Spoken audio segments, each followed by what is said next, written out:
Video না চাইলে তোর জন্য মেয়ে পাওয়া যাবে না ভাই। আগে তো ভিডিও করে করে বুক করে রাখছিস। অবশ্যই ওরা ঘরে নিয়ে যাও তো। মাসি কোথায় গেছে?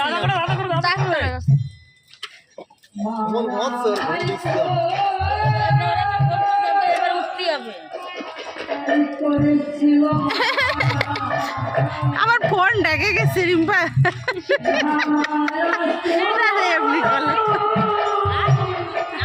আমার এরা কত কষ্ট করায়। কাশ্মীরি মরিচ তুই আসে পারলি না এখানে।